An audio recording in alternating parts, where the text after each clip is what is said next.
बातें करते हम खेतों की और उसके रखवाली की, बाग बगीचा फल फूलों और फसलों की हरियाली की। हम बीजों की बातें करते उत्तम जल संसाधन की, हम तकनीकी बातें करते फसलों के उत्पादन की। हर किसान का सपना सच हो जीवन सुखद बनाने को, गाँव-गाँव के हर आंगन का प्यारा सा ये दर्शन। कृषि दर्शन, कृषि दर्शन, कृषि दर्शन, कृषि दर्शन, कृषि दर्शन, कृषि दर्शन, कृषि दर्शन, कृषि दर्शन।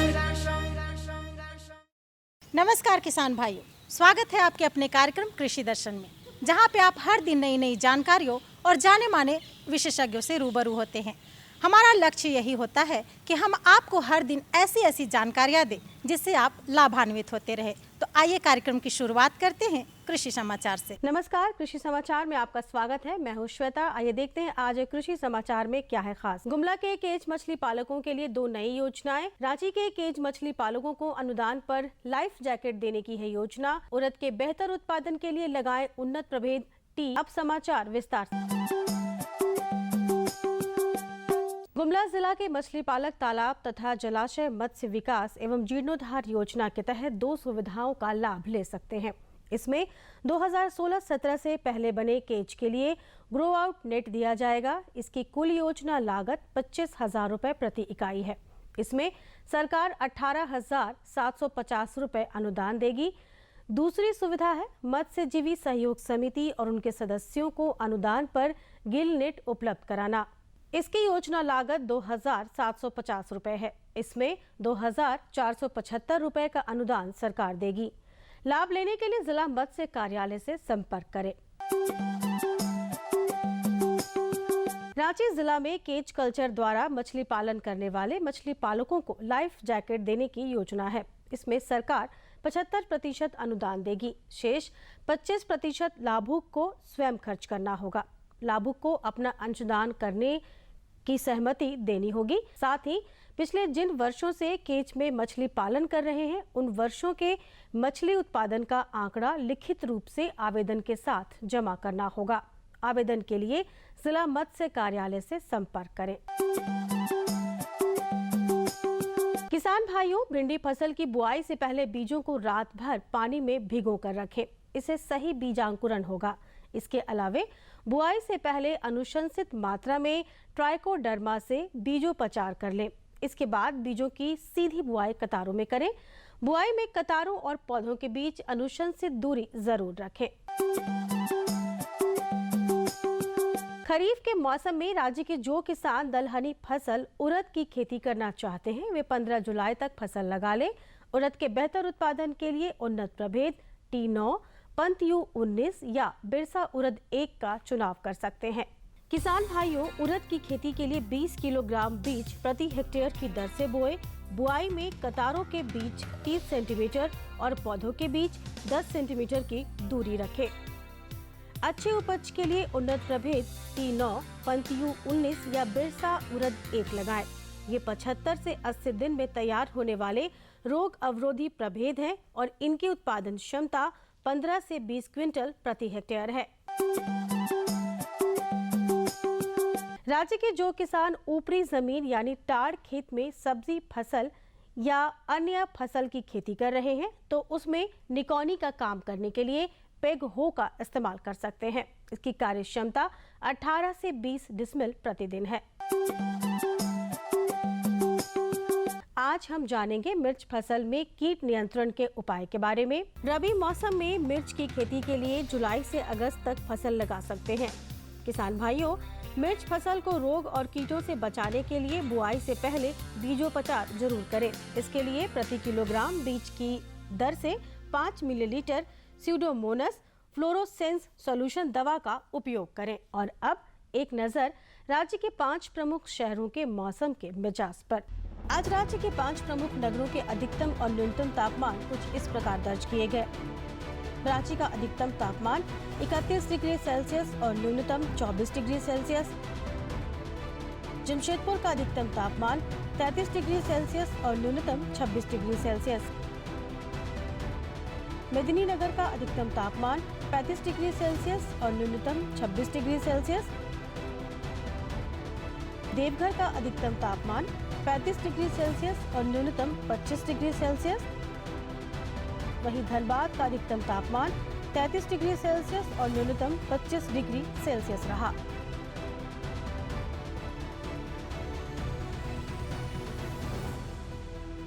कृषि समाचार में आज इतना ही। अगले दिन अगले अंक में फिर मुलाकात होगी कुछ और ताज़ा खबरों के साथ। तब तक के लिए दीजिए इजाज़त।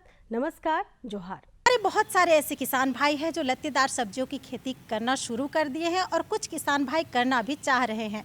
तो लत्तेदार सब्जियों की खेती करने के लिए हमारे किसान भाई कौन कौन से सावधानियां अपनाएं, और ख़ासकर अगर लत्तेदार सब्जियों में हमारे किसान भाई खीरा की खेती करें और खीरा की अगर उन्नत खेती करें तो बहुत लाभ कमा सकते हैं। तो आइए खीरा की उन्नत खेती करने के लिए हमारे किसान भाई कौन सी विधि अपनाएं, कौन से बीज लगाएं, जानने के लिए देखते हैं। आज हम आए हुए हैं पलांडू और हमारे साथ विशेषज्ञ के तौर पे मौजूद हैं विजय जी। इनसे जानेंगे कि खीरा की उन्नत प्रभेद से खेती यानी वैज्ञानिक तरीके से खेती कैसे की जाए। जो किसान भाई खीरा लगाना चाहते हैं उसके लिए अगर खेत की तैयारी की बात करें तो कब से शुरुआत करें और समय कौन सा होगा? किसान भाइयों, खीरा एक ऐसा सब्जी फसल है जिसको जो है कहिए तो पूरे वर्ष इसकी खेती की जा सकती है। इसका जो बीज की बुआई जो है फरवरी महीना से लेकर सितंबर महीना तक की जा सकती है। इसको दोनों मौसम में किया जाता है, खरीफ का मौसम जो भी आ रहा है और एक जायद का मौसम जो फरवरी से शुरू होता है। तो इसके लिए जो है आप खेत की तैयारी की बात करते हैं, भूमि का चुनाव की बात करते हैं, तो वैसा ज़मीन हो जिसमें जल निकास की सुविधा हो और दोमट मिट्टी जिसमें पानी धारण करने की क्षमता अधिक हो सबसे उपयुक्त मानी जाती है। लेकिन झारखंड के सभी प्रदेश के जिस तरह की मिट्टी है उसमें जो है खीरा की खेती की जा सकती है। इसके लिए खेत के तैयारी की अगर हम बात करते हैं तो किसान भाइयों, आप अपने खेत को 3 से 4 बार गहरी जुताई करें। जुताई के उपरांत जो है रोटावेटर से उसको जो है मिट्टी को भुरभुरा बना दें और समतल करके और मेड़ बना के जो है उसमें बीज बुआई करें, तो जो है उससे जो है आपको इसका खीरा की खेती जो है की जा सकती है। अगर खाद और उर्वरक की बात करें तो इसमें जो है सड़ी हुई गोबर की खाद जो 25 से 30 टन प्रति हेक्टेयर की दर से आप खेत की अंतिम जुताई के समय जो है उसको डाल दें और उसके बाद फिर एक बार जुताई करके समतल करें और उसके बाद मेड़ बना के जो है बीज बुआई की बात करें। अगर रासायनिक उर्वरक की अगर बात करते हैं तो इसमें जो नाइट्रोजन, फास्फोरस और पोटास ये जो है इसकी मात्रा जो है नाइट्रोजन की मात्रा जो है करीबन जो है 120 किलोग्राम प्रति हेक्टेयर, फास्फोरस की मात्रा जो है 80 किलोग्राम प्रति हेक्टेयर और पोटास की मात्रा जो है 60 किलोग्राम प्रति हेक्टेयर अनुशोषित है, जिसको किसान भाई डाल सकते हैं। किसान भाई ध्यान रखें कि जब भी नाइट्रोजन का प्रयोग करें तो नाइट्रोजन को जो है 3 भाग में बांट लें। जैसे 120 किलोग्राम नाइट्रोजन है तो उसका एक भाग जो है 40 किलोग्राम और फास्फोरस और पोटास की पूरी मात्रा जो है बेसल डोज के रूप में जो है आप खेत में लगा दें और उसको अच्छी तरह से मिलाने के बाद जो है उस पर जो है पौध लगा बीज बुआई का कार्य कराएं। अगर आप नाइट्रोजन को जो है यूरिया से देना चाहते हैं किसान भाई तो इसमें यूरिया जो है करीबन जो है 250 से 260 किलोग्राम जो है प्रति हेक्टेयर की दर से लगेगा। अगर फास्फोरस को सिंगल सुपर फास्फेट से एसएसपी से अगर देना चाहते हैं तो करीबन 480 से 500 किलोग्राम जो है सिंगल सुपर फास्फेट को किसान की ज़रूरत पड़ेगी। और अगर पोटास के लिए अगर एमओपी का प्रयोग करते हैं म्यूरेट ऑफ पोटास तो करीबन जो है 100 किलोग्राम प्रति हेक्टेयर की दर से जो है पोटास जो है अपने खेत में लगाएं। लेकिन अगर हम बात करें कि किस्मों की अगर बात करते हैं, जैसे आपने बताया कि 2 तरह के खीरे की खेती होती है, एक जायद में कभी, तो अभी वाले किस्मों की अगर बात करें तो कौन कौन से किस्म जो प्रभेद हैं वो जो उत्तम होंगे? किसान भाइयों, अभी का जो मौसम है खरीफ का मौसम में अगर आप खीरा लगाना चाहते हैं तो हमारा भारतीय अनुसंधान केंद्र पलांडू से जो है खीरा के 3 किस्मों का विकास किया गया है, स्वर्णपूर्णा, स्वर्ण शीतल और अगेती। ये 3 किस्म है जो काफ़ी उन्नत प्रभेद है और इसको किसान भाई अगर खरीफ के मौसम में लगाते हैं तो इससे उस उत्पादन अच्छा मिलता है, उसका फसल अच्छा होता है और इसमें जो है एक बीमारी जो है डाउनी मिल्ड्यू से सहनशील है और इसका फलन काफ़ी अच्छा है। तो किसान भाई जो है अगर ये तीनों उन्नत प्रभेद का प्रयोग करते हैं तो अच्छा पैदावार ले सकते हैं। लेकिन बहुत सारे किसान भाई जो हैं बरसात में ऐसे ही रोपते हैं, तो क्या स्टेकिंग का जो देने का जो परंपरा है वो कैसा रहेगा और उनसे क्या उत्पादन में वृद्धि होती है? किसान भाई निश्चित रूप से अगर आप जो इस मौसम में खेती कर रहे हैं तो उसमें जो है आपको जो है सहारा देना बहुत ही ज़्यादा ज़रूरी है। काहे कि अभी का मौसम में जो बरसात का जो मौसम है उसमें जो है बारिश रहता है और आपका ज़मीन जो है खेत में नमी बना रहता है, तो जो भी फल जो है नमी के कांटेक्ट में आएगा तो वहाँ से फल सड़ने की समस्या आ जाता है, जिससे उसका जो है उत्पादन पर असर पड़ता है। तो उसके लिए अगर आप सहारा देते हैं, चाहे तो आप जो है बांस गाड़ के कर सकते हैं, या जो है उसमें जो है आप झांक लगा के पौधे के पौधे झांक लगा के, और अगर उस पर जो है पौध को चढ़ाते हैं तो उसमें जो है आपका जो है फसल का जो है फल का नुकसान नहीं होता है और फसल अच्छा नहीं मिलता है। ये बरसात के मौसम की अगर हम बात करें खीरे की खेती की, तो ऐसे में कीट पतंगे और रोग भी बहुत आते हैं, तो उनके निदान कैसे करेंगे? और अगर जैविक की बात करें कीटनाशक की, तो वो हमारे किसान भाई कितना और कैसे बनाएं और कैसे करें? किसान भाइयों, खरीफ के मौसम में अगर आप खीरा लगा रहे हैं तो निश्चित रूप से कीट और बीमारी निश्चित रूप से आएगा। इसमें मुख्य रूप से एक कीट आता है जिसको लीफ माइनर कहते हैं, ये या पर्ण सुरंग कहते हैं। इसमें जो है कीट जो है पत्ती पे जो है देखेंगे कि सफ़ेद सफ़ेद का धारी बन जाता है। ये पत्ती में जो क्लोरोफिल हरा रंग जो होता है, क्लोरोफिल जो होता है उसको चूसता है, जिसके चलते वहाँ का भाग हरा हो जाता है। और अगर इसकी बहुतायत हो जाए, बहुत ज़्यादा संख्या में अगर ये इसका प्रकोप हो जाए तो जो है पौधा जो है अपना भोजन नहीं बनवा पाएगा और उससे उसका बढ़वार रुक सकता है, उससे उसकी पैदावार में कमी आ सकता है। तो इसको अगर आप इसका निदान चाहते हैं तो इसके लिए जो है एक दवा जो है लीफ माइनर के लिए ट्राइजोफॉस, जो बाज़ार में जो है काल के नाम से आता है।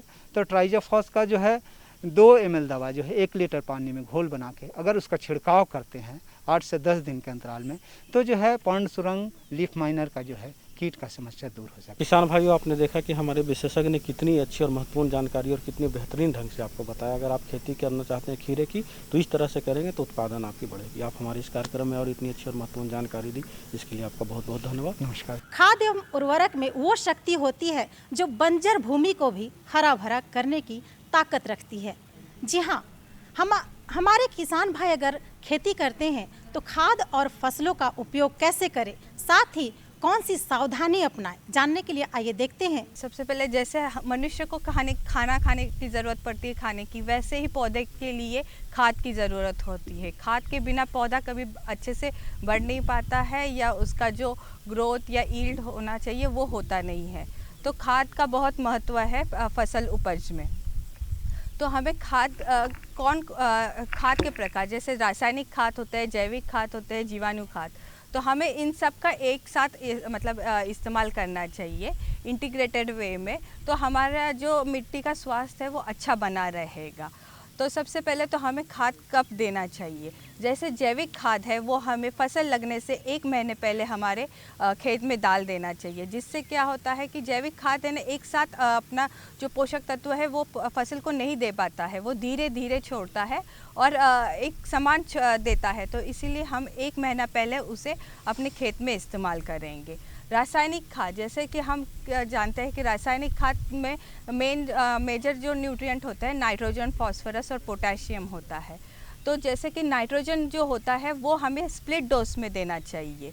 तो 50% जो है बुवाई के समय, 25% 1 महीने बाद और जो 25% है वो बुवाई के 45 दिन बाद देना चाहिए, जिससे फसल को है ना अपना जो नाइट्रोजन की ज़रूरत है वो पूरी हो पाएगी और वो हमेशा उसको उपलब्ध होता रहेगा।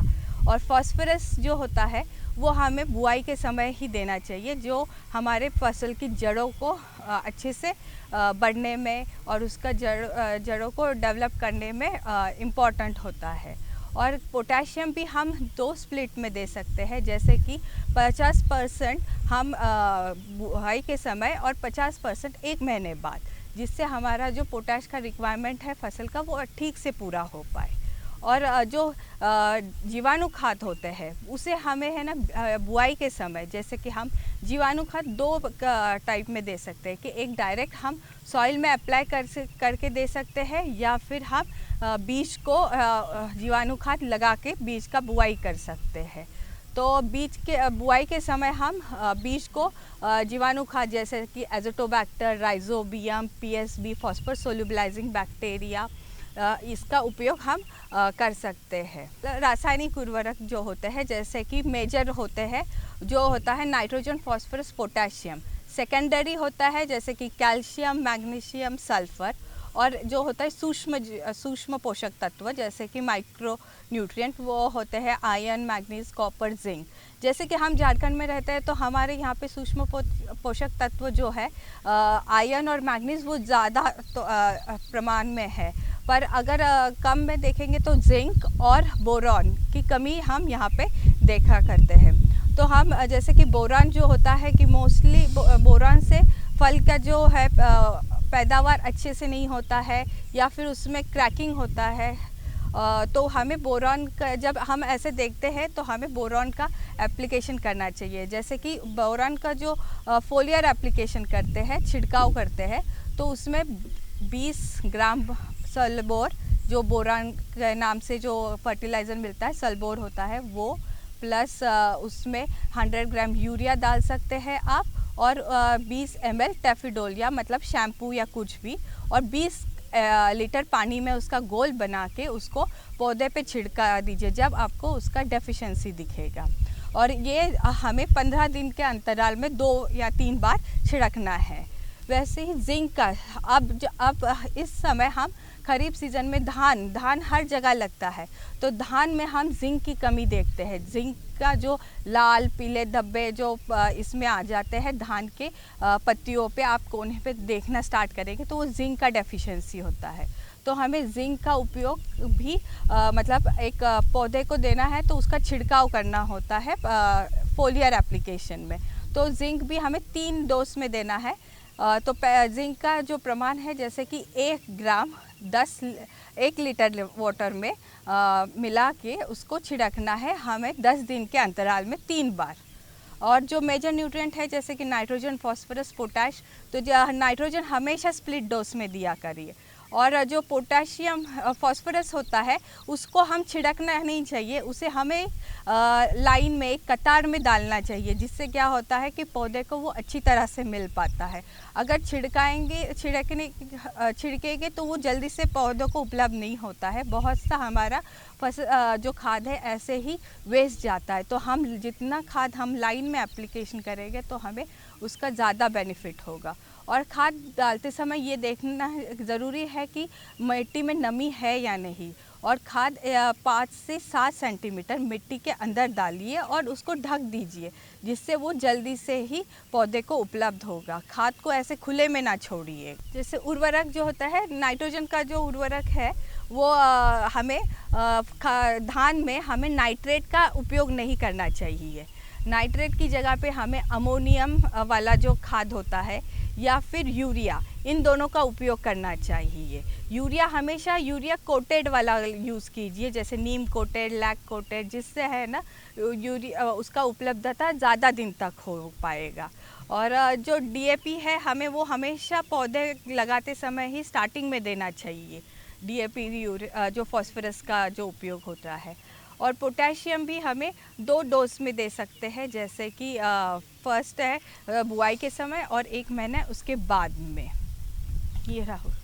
और मैडम चलते चलते आप हमारे किसान भाइयों को और क्या सुझाव देंगे कि खाद एवं उर्वरक का प्रयोग किन सावधानियों के तहत या किस नियम के तहत उनको प्रयोग करना चाहिए ताकि उनको फसलों का अच्छी पैदावार मिल सके? सबसे इम्पोर्टेंट बात ये है कि हमें जो खाद का प्रयोग करना चाहिए वो हमें मिट्टी जांच के ऊपर करना चाहिए। हमें अपनी मिट्टी का पहले तो एक सॉइल टेस्टिंग करवाना चाहिए। अगर मिट्टी में ज़्यादा है तो हमें उसका जो आधा प्रतिशत देना चाहिए जितना रिकमेंडेड है डोज, और अगर कम है तो उसको हमें बढ़ाना चाहिए, जिससे कि बैलेंस होगा और पौधा अच्छे से आएगा। और खाद देते समय ये देखना चाहिए कि खाद जो मिल रहा है वो सही है या नहीं। आजकल बाज़ार में बहुत सारा डुप्लीकेट खाद भी आता है, तो हमें वो अच्छे से पहले जांच पड़ताल करना चाहिए कि वो सही है या नहीं। और खाद का प्रमाण जितना चाहिए उतना ही दीजिए। ज़्यादा देंगे तो वो पौधे के लिए नुकसान होगा, कम भी देंगे तो पैदावार कम होगी। इसीलिए हमको बैलेंस वे में खाद का उपयोग देना चाहिए, खाद और उर्वरक का उपयोग करना चाहिए। तो ये थी हमारी आज की जानकारी। हमारी जानकारी आपको कैसी लगी, आप हमें हमारे इस पते पर लिख सकते हैं। हमारा पता है कार्यक्रम कृषि दर्शन, कृषि प्रकोष्ठ द्वारा केंद्र निदेशक, दूरदर्शन केंद्र, रातू रोड, रांची। पिन संख्या है 834001। तो अब हमें और हमारी पूरी टीम को यहीं पे दीजिए इजाज़त। फिर मिलेंगे, तब तक के लिए नमस्कार।